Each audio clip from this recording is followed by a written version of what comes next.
Hey guys, Brian from Boas here. I was just doing my typical morning rounds, checking out all my snakes, and I'm super excited that my Longicauda boa has given birth. So it's always great to have a baby boas born, especially this will be the first time I bred the Longicauda boas, so always really exciting to see some new boas on the ground of a new type. So let's go take a quick look, check out the babies. Always a great way to start off a day with discovering a fresh litter, and really excited about these Longicauda. Wow, look at those. Let me just move the hide box here. Others quite interested. Wow, what a beautiful sight. Yeah, those are some gorgeous babies. Wow, they're so tiny. Wow, definitely a contrast to my red tails, which are like about twice the size. These guys are like maybe as fat around as a pencil. Let's see, what do we got there? 1, 2, 3, 4, 5, 6, 7, 8, 9. See about 11 of them. I don't see any slugs, which is always a great sign. The mother's she's definitely interested. She's probably looking for a meal. She's probably quite hungry. You know, she's a little female, you know, maybe about 5 feet long, so carrying all these babies definitely taxed her energy. It looks almost like those twins. There's 2 of them. I don't know if they're just on top of each other or they're sharing the same amniotic sac, these 2 right here. Oh! Okay, so that's reason why you have to be careful with a mother after giving birth. Let me just stop the camera here. So the mother is now soaking safely just to remove any scent of the babies in water, and it looks like we got about a dozen or so babies. Real beauties. Some of them you can see they're still in their amniotic sacs. There's one little guy over there moving around. Oh, this is really exciting. This is my first litter of Longicauda, so I paired this same pair up last year and wasn't successful, so it's good to have success now the second year trying this pairing. So you never want to give up. You always want to try again next year if it doesn't work out the first year. Maybe tweak some things a little bit.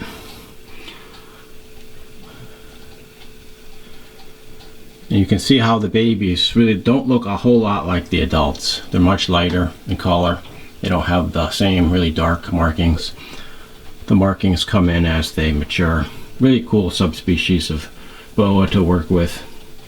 They're also probably one of the semi-dwarf. Typically they get maybe 5-6 feet long. Not a real big boa. So what I'm going to do is I'm going to move these babies into a tub with some paper towels and set them up in there. So I've taken them out and I just have them in a tub with simple paper towels, and you can see they all look pretty similar.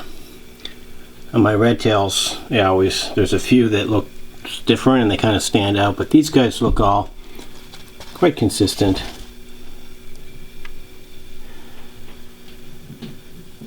There's a little guy still in his amniotic sac.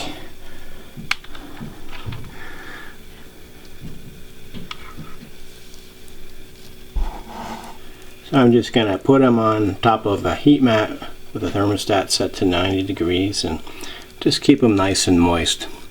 They'll stay in this tub for about a week, maybe 10 days, and then they'll be separated to individual tubs right before they shed. Here's a few close-up shots of some individual babies.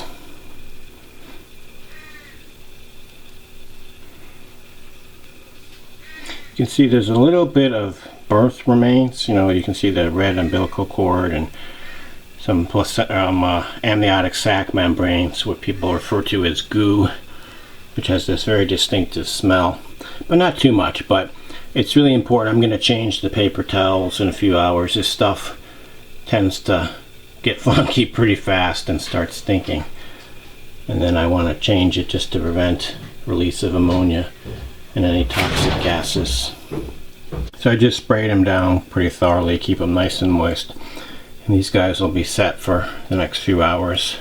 Meanwhile, I'm going to go and clean the cage of the female, finish her bath, and get her set up with a nice fresh cage. My female's been soaking in lukewarm water for about an hour now as I set up the babies and gave her cage a thorough cleaning. It's just a good idea to get all of the smell of the babies and birthing process off of her so she doesn't act aggressively. So I'm going to go ahead and take her out and dry her and move her to her clean cage. Okay, our mother is in her clean cage now after I dried her off. So she's just going to go and hopefully chill out over the heat. As you may imagine, it's really challenging filming these videos.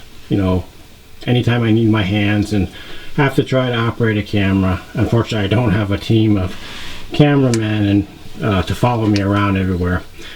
Just one guy filming videos the best I can. So if any of you guys have any suggestions, I've been thinking about looking into like a GoPro or some kind of hand-free camera device so I can film with my hands free. I'd love to hear from you. Just comment below. But what I will say is she's looking really skinny. This is not a huge animal, maybe about 5 feet long, and she lost quite a bit of mass in those babies, so she's looking quite skinny now. She's probably quite hungry, so I'll go ahead and defrost a medium rat to give to her tomorrow, and she can just rest up a bit. Okay, it's been a few hours. I just came back to change the paper towels and check on them. They actually were kind of piling up in the corner as they normally do in little piles over the heater. You can see these guys just kind of piling up over there. You can see I just have them on top of a simple ultratherm heat mat set for 90 degrees. And these guys are really cute little guys. Definitely a contrast in size to my red tails that were born just a week ago. They're maybe a third of the size. The size reminds me of the Tarahumara babies. Just real tiny little babies.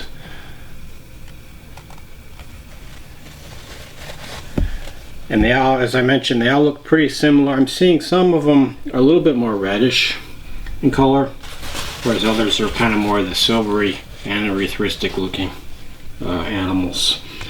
But we'll just have to see. And of course these animals will change a lot as they grow up. They'll just, change quite a bit in color and get a lot more black pigments. So I'm going to go ahead and just give them a quick spray down, keep them nice and moist. Probably spray them down every day or so.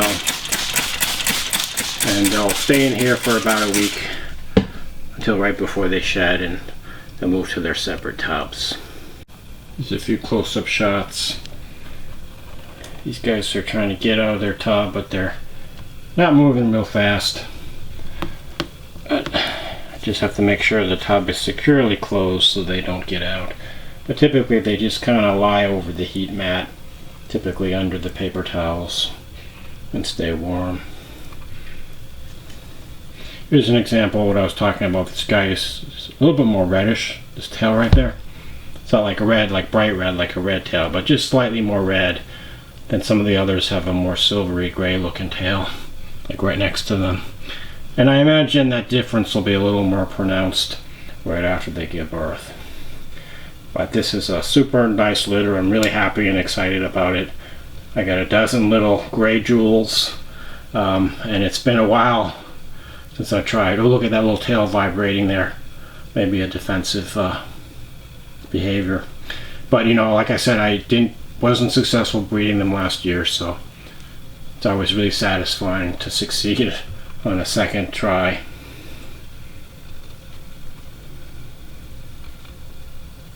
Look at those cute little guys. So those are my baby Longicauda boas, and I'm really super happy with this litter. These are just some really beautiful babies. Always great to have baby boas, but to have a new type that I haven't bred before is just the greatest thrill. And it's really why I do this and continue to do this year after year, despite all of the challenges.